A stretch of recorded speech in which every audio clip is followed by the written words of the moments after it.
بسم اللہ الرحمن الرحیم اعوذ باللہ من الشیطان الرجیم بسم اللہ الرحمن الرحیم نحمدہ ونصلی علی رسولہ الکریم اما بعد السلام علیکم ورحمۃ اللہ وبرکاتہ۔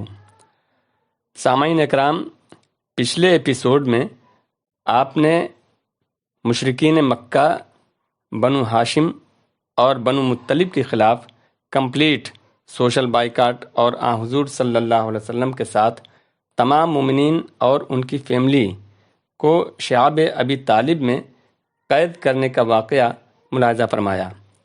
اب آگے کے واقعات پیش خدمت ہیں۔ سماجی بائیکاٹ نے بنو ہاشم کے لیے بڑی مصیبتیں کھڑی کیں، حالانکہ بائیکاٹ اپنے مقصد کو حاصل کرنے میں ناکام رہا، کیونکہ اس سے نبی کریم صلی اللہ علیہ وسلم کے مشن پر کوئی خاص اثر نہیں پڑا۔ رسول اللہ صلی اللہ علیہ وسلم نے شعب ابی طالب سے نکلنے کے بعد حسب معمول دعوت و تبلیغ کا کام جاری رکھا۔ مشرکین نے اگرچہ بائیکاٹ ختم کر دیا تھا، لیکن وہ بھی ایمان والوں پر دباؤ ڈالنے اور اللہ کی راہ سے روکنے کا سلسلہ جاری رکھے ہوئے تھے۔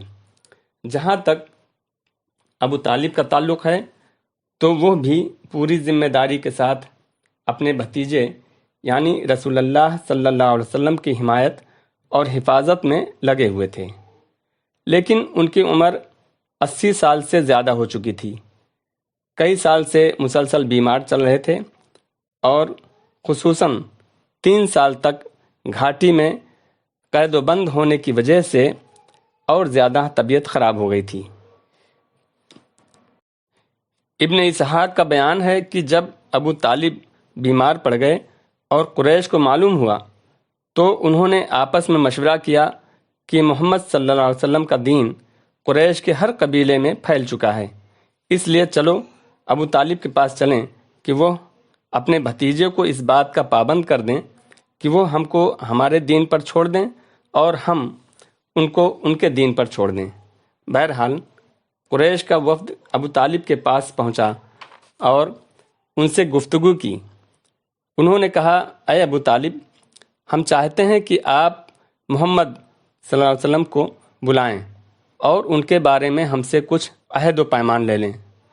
اس پر ابو طالب نے آپ صلی اللہ علیہ وسلم کو بلایا، اور جب آپ صلی اللہ علیہ وسلم تشریف لائے تو کہا، بھتیجے، یہ تمہاری قوم کے معزز لوگ ہیں، تمہارے ہی لیے جمع ہوئے ہیں، یہ چاہتے ہیں کہ تمہیں عہد و پیمان دے دیں اور تم بھی انہیں کچھ عہد و پیمان دے دو۔ اس کے بعد ابو طالب نے ان کی پیشکش کا ذکر کیا۔ جواب میں رسول اللہ صلی اللہ علیہ وسلم نے وفد کو مخاطب کر کے فرمایا، آپ لوگ یہ بتائیں کہ اگر میں ایک ایسی بات پیش کروں جس کے اگر آپ قائل ہو جائیں تو عرب کے بادشاہ بن جائیں گے اور عجم آپ کے ماتحت آ جائے گا۔ آخر کار ابو جہل نے کہا، اچھا بتاؤ وہ کون سی بات ہے؟ تمہارے باپ کی قسم، ایسی ایک بات کیا 10 باتیں بھی پیش کرو تو ہم ماننے کو تیار ہیں۔ آپ صلی اللہ علیہ وسلم نے فرمایا، آپ لوگ لا الہ الا اللہ کہیں اور اللہ کے سوا جو کچھ پوچھتے ہیں اسے چھوڑ دیں۔ اس پر انہوں نے ہاتھ پیٹ کر اور تالیاں بجا کر کہا، محمد صلی اللہ علیہ وسلم، تم یہ چاہتے ہو کہ سارے خداؤں کی جگہ بس ایک ہی خدا بنا ڈالوں؟ واقعی تمہارا معاملہ بڑا عجیب ہے۔ پھر آپس میں ایک دوسرے سے بولے، خدا کی قسم، یہ شخص تمہاری کوئی بات ماننے کو تیار نہیں، لہذا چلو اور اپنے آبا و اجداد کے دین پر ڈٹ جاؤ۔ پھر انہوں نے اپنی اپنی راہ لی۔ اس واقعے کے بعد انہیں لوگوں کے بارے میں اللہ تعالیٰ نے قرآن مجید کی سورہ صاد آیت نمبر 1 سے 7 تک نازل فرمائی، جس کا مطلب یہ ہے، صاد، قسم ہے نصیحت بھرے قرآن کی، بلکہ جنہوں نے کفر کیا، ہیکڑی اور ضد میں رہیں، ہم نے کتنی ہی قومیں ان سے پہلے ہلاک کر دیں اور وہ چیخے چلائے، جبکہ بچنے کا وقت نہ تھا۔ انہیں تعجب ہے کہ ان کے پاس خود انہی میں سے ڈرانے والا آ گیا، اور کافر کہتے ہیں کہ یہ جادوگر ہے، بڑا جھوٹا ہے، کیا اس نے سارے معبودوں کی جگہ بس ایک ہی معبود بنا ڈالا؟ یہ تو بڑی عجیب بات ہے۔ اور ان کے بڑے یہ کہتے ہوئے نکلے کہ چلو اور اپنے معبودوں پر ڈٹے رہو، یہ ایک سوچی سمجھی اسکیم ہے، ہم نے اور دین میں یہ بات نہیں سنی، یہ محض گڑھی ہوئی بات ہے۔ حضرت ابو طالب کا مرض بڑھتا گیا اور بالآخر وہ انتقال کر گئے۔ ان کا وفات شعب ابی طالب کی قید و بند کے خاتمے کے 6 ماہ بعد رجب کے مہینے میں سن 10 نبوی میں ہوا۔ صحیح بخاری میں حضرت مسیب رضی اللہ تعالیٰ عنہ سے مروی ہے کہ جب ابو طالب کی وفات کا وقت آیا تو نبی کریم صلی اللہ علیہ وسلم ان کے پاس تشریف لے گئے۔ وہاں ابو جہل بھی موجود تھا۔ آپ صلی اللہ علیہ وسلم نے فرمایا، چچا جان، آپ لا الہ الا اللہ کہہ دیجئے، بس ایک کلمہ جس کے ذریعے میں اللہ کے پاس آپ کے لیے حجت پیش کر سکوں گا۔ ابو جہل اور عبداللہ بن امیہ نے کہا، ابو طالب، کیا عبد المطلب کے دین سے رخ پھیر لوگے؟ پھر یہ دونوں برابر ان سے بات کرتے رہے، یہاں تک کہ آخری بات جو ابو طالب نے لوگوں سے کہی یہ تھی کہ عبد المطلب کی ملت پر۔ نبی کریم صلی اللہ علیہ وسلم نے فرمایا، میں جب تک روک نہ دیا جاؤں آپ کے لیے دعائے مغفرت کرتا رہوں گا۔ اس پر اللہ تعالیٰ نے قرآن مجید میں سورہ توبہ کی آیت نمبر 113 نازل فرمائی، جس کا مطلب یہ ہے کہ نبی اور اہل ایمان کے لیے درست نہیں کہ مشرکین کے لیے دعائے مغفرت کریں، اگرچہ وہ قرابت دار ہی کیوں نہ ہوں، جبکہ ان پر واضح ہو چکا ہے کہ وہ لوگ جہنمی ہیں۔ جناب ابو طالب کی وفات کے 2 ماہ بعد ام المؤمنین حضرت خدیجۃ الکبریٰ رضی اللہ تعالی عنہا بھی رحلت فرما گئیں۔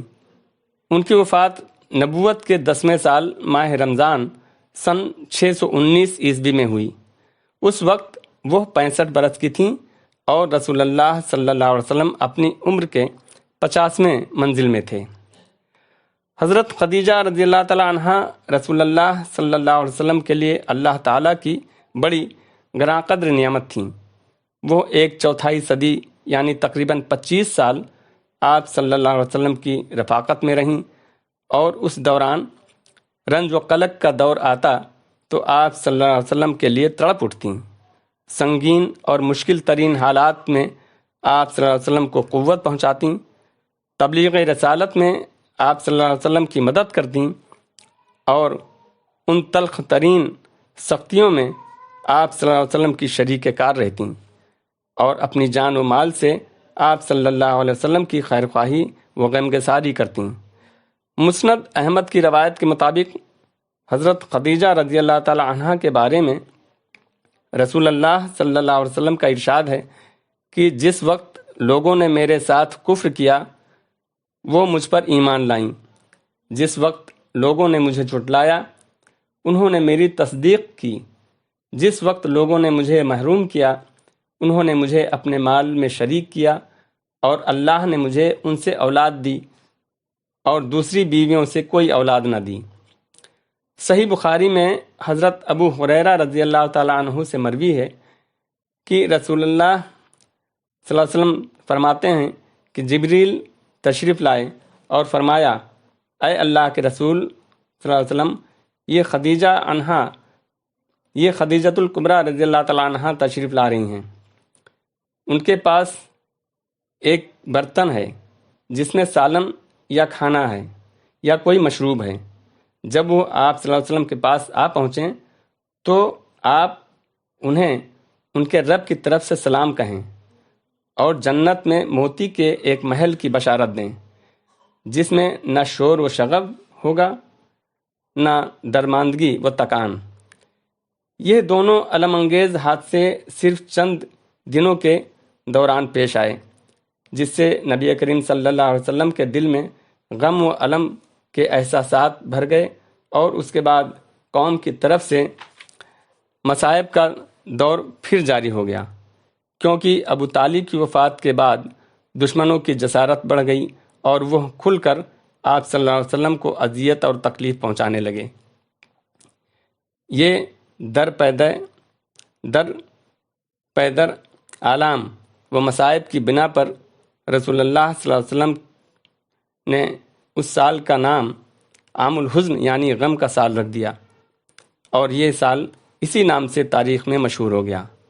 اگلے ایپیسوڈ میں انشاءاللہ رسول اللہ صلی اللہ علیہ وسلم کے طائف کے سفر کے واقعات اور حالات پر روشنی ڈالنے کی کوشش ہوگی۔ اللہ ہماری رہنمائی فرمائے۔ ہمارے سامعین اور تمام مسلمانوں کو توحید و سنت پر عمل کرنے کی توفیق اور صراط مستقیم عطا فرمائے، آمین۔ وصلی اللہ تعالی علی خیر خلق محمد مبارک وسلم۔ السلام علیکم ورحمۃ اللہ وبرکاتہ۔